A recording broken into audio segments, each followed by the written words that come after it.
Welcome to the Democracy's College podcast series. This podcast focuses on educational equity, justice, and excellence for all students in the P through 20 educational pathways. This podcast is a product of the Office of Community College Research and Leadership, or OCCRL, at the University of Illinois, Urbana-Champaign. Learn more about OCCRL at occrl.illinois.edu. In this episode, Dr. Gianina Baker, the Associate Director of OCCRL, talks with Dr. Kimberly Griffin about her institutional model for faculty diversity and its role in advancing STEM equity. The conversation with Dr. Griffin, who is the Dean of the College of Education at the University of Maryland, explores the model's connection to the NSF ASPIRE Alliance and its practical applications in higher education. Dr. Kimberly A. Griffin, she/her, was appointed Dean of the College of Education at the University of Maryland in 2022 and has been a member of its faculty since 2012. Griffin joined the college as an associate professor in the Higher Education, Student Affairs, and International Education Policy program, and later served on the Dean's leadership team as the Associate Dean for Graduate Studies and Faculty Affairs. In this role, she led efforts to revise the college's tenure and promotion policy, as well as support and guide faculty hiring and graduate student recruitment. Prior to joining UMD, she was a faculty member at Pennsylvania State University and an assistant dean for graduate studies at the Stanford University School of Medicine and an admissions officer at Stanford University. A leader committed to excellence, care, community, and equity, Griffin is energized by the opportunity to collaborate with faculty, staff, and students to advance the college and its goals. She's driven by education's ability to make an impact in schools and communities and has worked tirelessly throughout her career to maximize the connection between research and practice. As a scholar, Griffin identifies herself as a problem-based researcher, and her work aims to promote access, equity, and justice in higher education. Much of her current research and writing focuses on mentorship, career development, and faculty, and graduate student diversity. Her research has been funded by the Burroughs Wellcome Fund, National Institutes of Health, and National Science Foundation, and she is the co-author of the book On Being a Mentor, a guide for higher education faculty. She previously served as the editor-in-chief of the Journal of Diversity and Higher Education from 2018 to 2022. Over her 5-year term, her vision-driven leadership translated to notable growth in the journal's readership, impact, and revenues. Griffin's work has been widely recognized for its relevance and effectiveness in addressing persistent problems in higher education and science. She received the Promising Scholar/Early Career Award by the Association for the Study of Higher Education in 2013 and was named an Emerging Scholar in 2010 and Diamond Honoree in 2020 by ACPA. For the past 3 years, she's been named one of the 200 most influential scholars by Education Week. Griffin received her bachelor's degree from Stanford University, her master's degree in education policy and leadership from the University of Maryland, and her doctorate degree in higher education and organizational change from the University of California, Los Angeles. Welcome to Democracy's College podcast, Dr. Griffin. Oh, thank you. That was very kind. I'm really excited to be with you all today. So we here at OCCRL have been engaged with the project titled the NSF Eddie Bernice Johnson Includes ASPIRE Alliance for over 2 years now. The ASPIRE Alliance works to expand the talent pool of STEM faculty nationwide by engaging with a growing network of partners to support systemic change in the STEM higher education system. ASPIRE regional collaboratives have developed geographically proximate partnerships among post-secondary institutions to support broad pathways towards STEM faculty positions at community colleges for cohorts of a wide range of graduate students. As the project was winding down, a number of our project leads thought it would be best to curate the lessons and learnings from the ASPIRE regional collaboratives into an edited volume due out next year. To better understand how to support diverse faculty, this project really centered on the institutional model for faculty diversity. So we are excited to have you, Dr. Griffin, on today's podcast as you were central to the model's creation. So let's get started. Could you share with us the origin of the institutional model for faculty diversity, which we'll call the model in later questions? What prompted or inspired you to develop it? What experiences or needs inspired its development? Well, I'm honored to know that folks are using it and that it continues to be relevant and valuable in your work. I would say that the model or the idea of the model started early in my career. Well before I was in graduate school, I was working in diversity outreach and recruitment with graduate students with this idea that, if we increase the diversity of students in graduate programs, ultimately that's the way we would increase diversity in the professoriate, right? So I had this idea early in my career that this was something that we needed to better understand and what needed to happen to encourage more people to enter graduate school. But then once in graduate school, what happens? What lights get turned on or get turned off around wanting to stay on that pathway, to decide to apply to a faculty position, to get that faculty position and then stay in the academy. So early in my career, I would say that I spent a lot of time thinking about that question and working in and with institutions that we're thinking about how do we work with individuals in the pipeline or on that pathway to keep them in it, right? So that it was an individual level problem rather than taking a step back and thinking about it as a systems level problem. I had the opportunity to do some work with Kenny Gibbs early in my career, and he's an immunologist, and we came together to do this study to really track how people were making sense and making meaning of this journey to the academy and what was making them more or less interested in pursuing academic careers. And in the process of doing that work, I think we became really aware that it wasn't just the individual, that they were functioning within structures and systems that were either pulling them in or pushing them out. So I had the sense that beyond thinking about what skills do we need to arm individuals with? How do we make individual people more resilient or more hireable or more successful? How do we have to think about institutions and how are institutions supporting individuals, selecting individuals, sometimes getting in their own way of what goals they say they have around increasing faculty diversity? What is the institution doing rather than what do we need to do to individuals to make them more successful in that structure or system? So along came the opportunity to work with APLU on an early includes project. So in collaboration with folks like Alan Mabe and Travis York, Jessica Bennett, Howard Gobstein. I remember sitting on many a Zoom call and sitting around many a table talking about, okay, we're entering this project, we're going to do this work, and we want to offer institutions guidance on how to increase faculty diversity. How do we move beyond helping institutions tell people how to fix themselves to stay in their systems and really think about how institutions need to change? What work do they need to do to be more welcoming, more accessible, and to actually recruit and retain the faculty that they say that they want to see on their campuses? So we had this sense that we needed to do this work and that we needed to take a different approach to this work. And we had sense that there was a lot of literature on this work already. There were a lot of people doing this work. And that while everybody likes a good checklist of what different things do we need to do or what's the one program that we need to implement, that it was this multidimensional problem. So how do we create something that captures the fact that it's a multidimensional problem with multiple sites of intervention that is complex and it's not as complicated as we're making it, that we really can pinpoint where the different points of intervention and the different spaces in which we can show up to bring about the outcomes we'd like to see. So that's kind of how this idea met this opportunity and ultimately became a framework. What I think is a framework that absolutely will stand the test of time because it can be adapted for many different uses, some of which we'll discuss here shortly.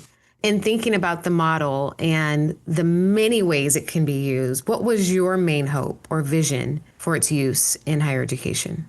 Oh gosh, just what you said. I think I am most delighted that it is usable for any scholar. You described me as saying that I'm a problem-based researcher. I am. I hold that really, really close to my heart. It's really important to me that I do work that actually has an impact out in the world and is usable to someone. So I wanted to be part of developing something that was usable, that people could look at and make sense of and be like, okay, I see what this is trying to tell me in terms of, what next step to take or what information I need to collect, and acknowledge the fact that institutions are so different. There's no one thing that every single institution should do or should not do.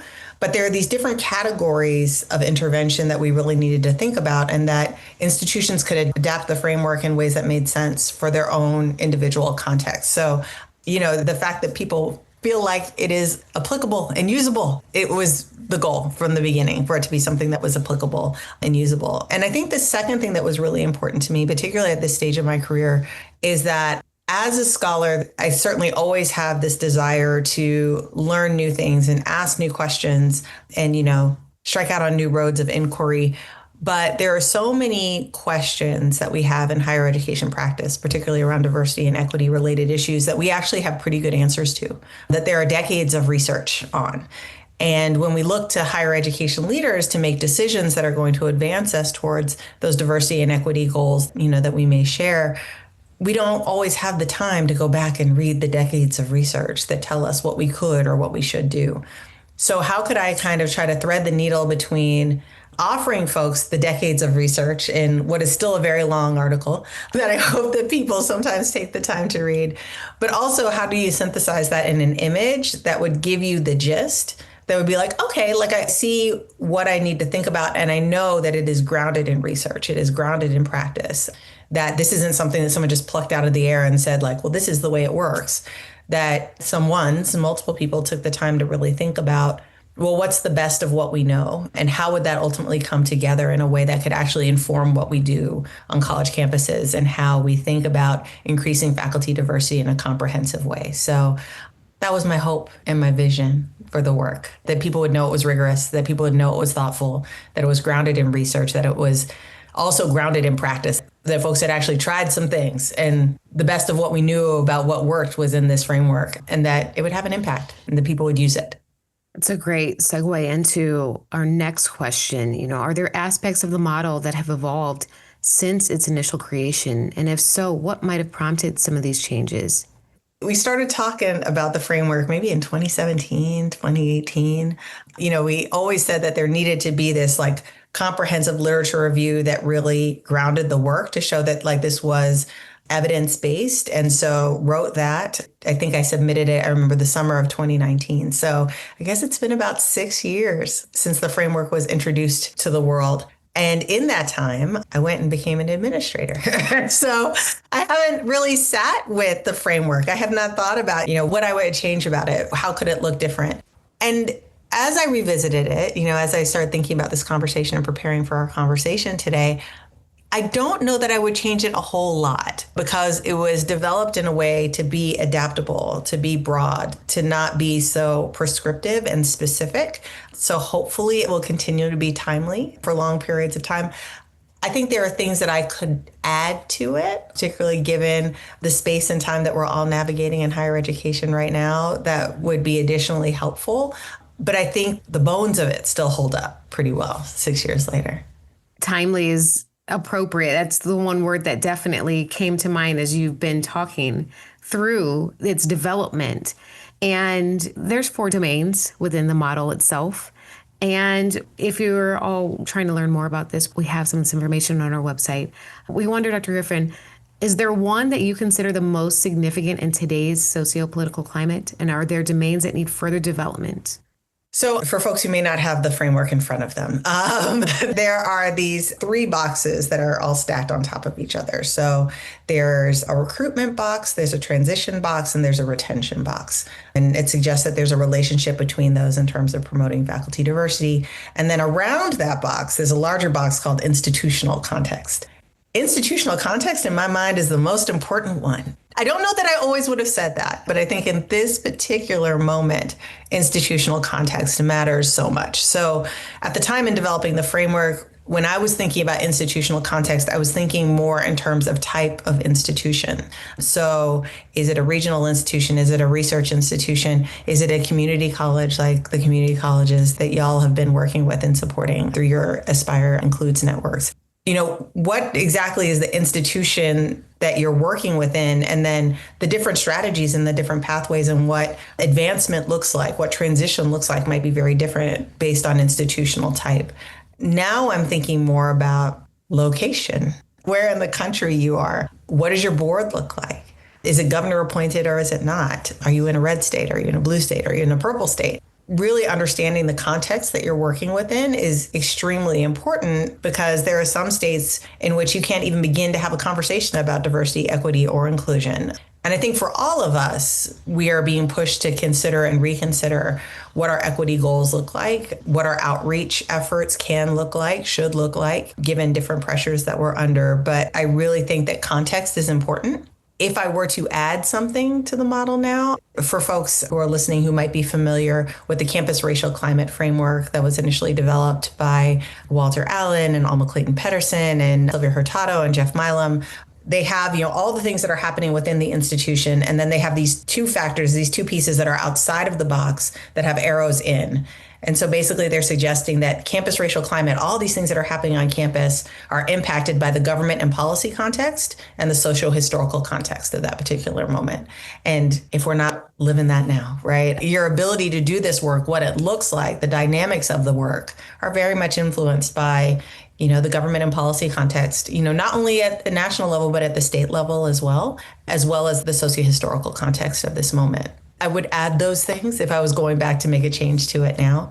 The final part of the framework I thought was important, but I would want to interrogate more, is a recursive loop between recruitment and retention. And I think continuing to give attention to that and continuing to think about what are the dynamics between, a strong set of policies around retention having an impact on your ability to recruit more folks to your institution.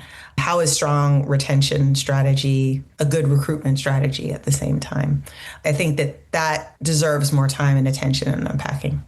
You've given us some other pieces to think about, especially as we've been adapting this work to community colleges, as you've just hit on. We keep thinking about it and working with and piloting the tool, the audit itself, to ask others within community college contexts, what does this mean for you? And so in some of those focus groups, we learned that, especially within the recruitment phase, networking, making sure that you're following up after those key pieces of outreach, hiring, and yield. In terms of transition, we talked a little bit about what pieces might be included in that, and then retitled it Transitioning. So thinking about pedagogy, professional status, work-life balance, being a community college agent. Those were pieces that we kind of were spelling out. Thankful to those that, again, joined those focus groups and gave us that kind of feedback. And then in retention, especially, again, within the community college context, thinking through research and disciplinary activities and what that means specific to community colleges, as well as thinking about engagement in a deeper, more comprehensive way. And so all of those were key in what we talked through in an upcoming issue around the self-assessment tool within the new directions for community colleges. And given your involvement in the APLU project on broadening faculty diversity, how might you envision this model being translated into practice within other post-secondary education institutions? I mean, ultimately, the model was almost in two parts, right? Like there is this framework in which you can think about the work you're trying to do to increase faculty diversity and, just seeding the idea that it's not just about who you hire in any given year.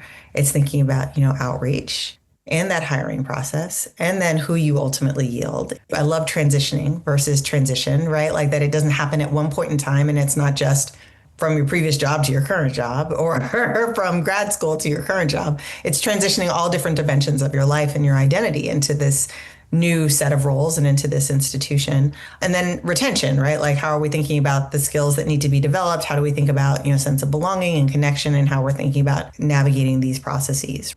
That ultimately, to have institutional leaders think about the diversity of their faculty in this broad way, that it's all these different components that we really need to be thinking about and that they all need to be in coordination with each other, is really important. But then there was also this self-assessment tool that we developed, right? A series of questions that institutional leaders could ask themselves about each of those dimensions and what activities they had in place in each of those dimensions. And I remember as we were developing the self-assessment tool, we were really careful because we didn't want it to come across as a checklist and that there was a right or a wrong, that, you didn't get a point for every time you checked yes. You didn't get a -1 every time you checked no. The goal wasn't necessarily to have every single intervention. It was more like, well, have you thought about these things? Are you doing some things in each of the buckets? Is it that you're doing an awful lot in outreach, but you actually don't have many yield efforts, or you're very bottom heavy in retention efforts, but not having much going on in recruitment? Or have you not even begun to think about transition or transitioning? So that there was kind of this more conceptual, how do you think about this work of increasing faculty diversity and what role does the institution have in it, down to a very fine-grained, what boxes can I check? How do I really do a self-assessment of what interventions we have in place on our campus and what might be something that we want to do or try moving forward because we checked no, but we had never thought about that as a potential intervention. Or we checked no and we checked no for a particular reason and we won't be trying that, right? So I think that for institutions, it can be an opportunity to either start a conversation or to engage in some critical reflection on what you're doing, what you're not doing, and why. It doesn't necessarily point you in a specific direction. It is not the golden road to increasing faculty diversity. It's a beginning of conversations and questions you should ask yourself if you're really serious about doing the institutional level work to change what your faculty looks like. You made a very key point there, and I hope if you didn't hear that, you'll rewind this just a bit to go back to hear again, how you can use this, right? Not just as a conversation starter, perhaps, but also a critical piece of reflection about what you're doing on your campus. It's a great point. You talked just briefly a little bit, and I know that you've been away from the work for a little bit, but I wonder, are there any noteworthy examples of other scholars or institutions that use the model in ways that you find especially effective or meaningful? It's so funny. It's hard to track whether and how people are using your work, right? So as a scholar, you think about your citation index and how many times has my article been cited that introduces this framework, right? So I think one of the honors of my career is to have the next generation of scholars who I really respect, who I think are doing really thoughtful, critical work, cite my work. So, I see folks like Roman Liera and Steve Desir and Damani White-Lewis and Culpepper and Daniel Blake, earlier career colleagues, citing my work. I'm just I've done a good thing, right? I've written something that hopefully helps them do their work better because we need their work. It's brilliant and wonderful and it's going to continue to push the field forward. When I think about one of the moments that I was people are actually reading and thinking about this stuff in a really critical way. I can't remember if it had become X yet, but the artist formerly known as Twitter, I saw a journal club had decided to read the chapter. And they were really going through and engaging and back and forth and having this really interesting conversation online about what they were taking from it. I'm almost sure they were a group of scientists, right? So there's a group of grad students and faculty members who are in science who are reading, my education article and looking at my education framework and really engaging with it and thinking about it as a critical piece of scholarship, but also really making clear applications to practice and their own role in academic systems, right? If they choose to stay in the academy, they're going to be the people applying for faculty jobs, selecting the next generation of scholars and talking about what they're learning from what they're reading. And that impact is really powerful too, right? That it's not just an institution. And I know that there are institutions out there that are using the framework to guide their work. I'm so glad that there are. I remember sitting in a Zoom room during a presentation and the framework came up and it was the APLU citation. So I don't think they connected it to the fact that I was one of the people that had worked on it, which was also lovely and wonderful. And so there's that level of change, right? Institutions and academic leaders picking it up, but then there's people outside of education, outside of the scholarly field of education who are doing the work of education, who are working in colleges and universities, picking it up and reading it and making sense of it or looking at the framework and saying yeah, I understand what this is trying to say. And now I want to try to apply it as somebody who is part of this system, who continues to keep the system moving forward. That to me is just really amazing and wonderful. And I love to see it. I wonder, as you saw this conversation unfolding, as you said, on X, also formerly known as Twitter, what misconceptions did you see if they had about the model or its intended purpose? Did that come up at all? No, they got it. I was so happy. They totally got it. They were just what I appreciate about this was that there's a lot of explanations that are offered for why the faculty isn't more diverse. And they were saying that yeah, but it tackles all the explanations. If you've heard a reason or a myth why, read the article because it tells you with data why that's not the case. And I was yay, they got it. So I did not see misapplications amongst this group. They were just really thinking about it in such a focused way and asking really good questions and thinking hard about whether and how they could apply it. So I just really appreciated seeing that all happen. It sounds like the model itself helped clear up some of the misconception, right? In that there's all these things that are out there, and the way that you put it together, the way that you were able to write about it helped people. Because you're right, it was easy to probably come up with, well, what about this? What about this? And like you said, then it's right there, and they're like, oh goodness, this does like kind of put all this disparate thoughts about why we can't increase faculty diversity together in a way that makes sense. So good job. Good job. You responded to what you were hearing out in the field. I can't say enough about the number of folks whose thinking is reflected in the model. So like at the end of the day, yes, I am the person who wrote the article and did the lit review that like grounded the framework. But even the first versions of it, my colleagues that we were working on the APLU Includes grant together, like their thinking was very much engaged in the work. But we had a conference where so many people who were scholars and practitioners were weighing in and offering thoughts. And, Kieran Matthews was there and he was offering thoughts. And Ann Austin was there and she was offering thoughts on whether and how things fit together and whether or not this really reflected what we saw in the field. And that it was a model for kind of thinking about how we brought folks into the faculty to begin with, right? Like that by turning these different levers, we could increase faculty diversity, but it kind of reflected the faculty path more generally. Does that make sense? Yes.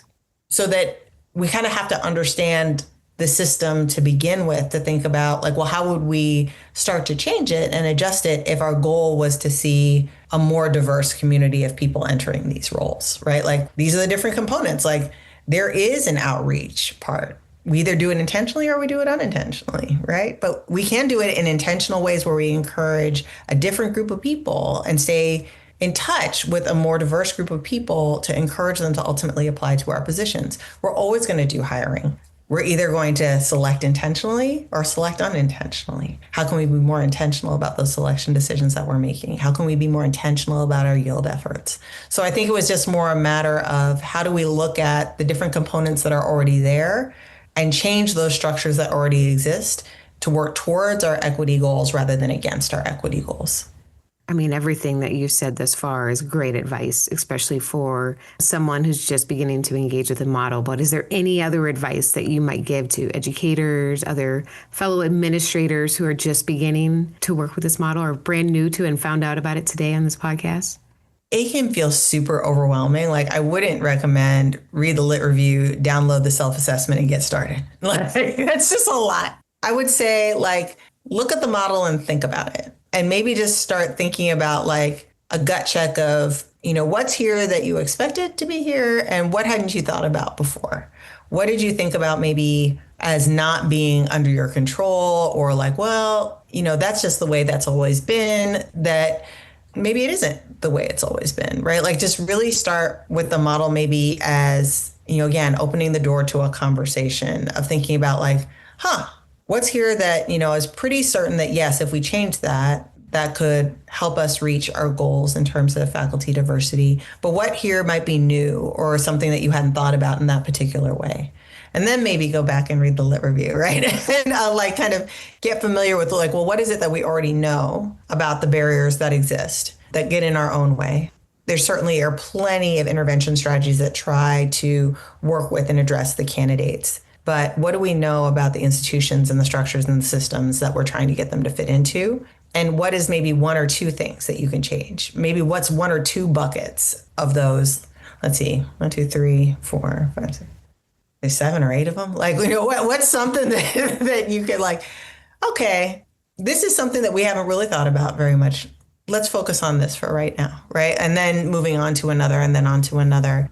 I think that's always a good place to start, or just starting with having a conversation with your team. If you're a department chair, having a conversation with your faculty. If you're a dean, having a conversation with your department chairs. Saw this framework. What do you think? What do we think of where we are in terms of faculty diversity in gender, in race, in sexual identity, in all the ways that we care about, and first generation status and low income? And if we wanted to change that, what would we have to do? How could we think about how we do hiring a bit differently? How could we think about the retention work that we're doing a bit differently? What does our tenure and promotion strategy even look like? And are we rewarding the work that we say we want folks to do in ways that are meaningful and that aren't getting in the way of them reaching their goals in terms of tenure and promotion? So just start small. Like, you don't have to try to take it all on at one moment. Just start small. And I think to pick up on our earlier part of our conversation, pay particular attention to institutional context. That can take up a good deal of time, but definitely something to be aware of as you're operating within all of these structures, whether it be institutional or the larger socio-political context. So we're about at the end of our time, but I have to ask, is there anything else you'd like to share about the model, its impact, or your ongoing work? Oh, goodness. I think it's probably due for an update. So I invite anybody who has good ideas, who has good thoughts, please take it and run with it. It is not something that was meant to sit on the shelf as like this perfect forever model and framework and understanding of how we do and increase faculty diversity or the institution's role in that work. That I am sure that there's a lot that could be changed, that could be different, that the framework could be critiqued. Please do so. That's what makes work better. So lots of good thinking to continue to move this work forward. So please use it if you find it useful, but if you have thoughts on how to make it better, make it better. Thank you. I mean, there's so many nuggets in here that Dr. Griffin left you, but there's no one right way to do this work. You just have to do it. Sit down, start small, and ask colleagues to join you in that conversation. Thank you, Dr. Griffin, for joining us today to hear more about the origins of the institutional model for faculty diversity, as well as the corresponding self-assessment tool. I hope you, our listeners, learned about the model, and you can find out more about OCCRL's involvement with the NSF Eddie Bernice Johnson Includes ASPIRE Alliance project on our website, www.occrl.illinois.edu. Thank you again. Thank you. Tune in to the next several episodes of Democracy's College to hear from university leaders who will discuss a wide range of information about data as part of OCCRL's collaboration with the Office of the Governor on a project called Higher Education Futures Roundtable. In addition, another future Democracy's College episode will feature host Hannah Keneal, who will be talking with Dr. Sajja Khan, also on the topic of data. Their conversation will offer a beginner's guide on how to get started with data and then delve into how to build trust and data literacy. Keneal's episode will be a continuation of other podcasts from OCCRL about our office's Illinois Community College Leadership Institute. Background music for this podcast is provided by Pixabay. Thank you for listening and for your contributions to equity, justice, and excellence in education for all students.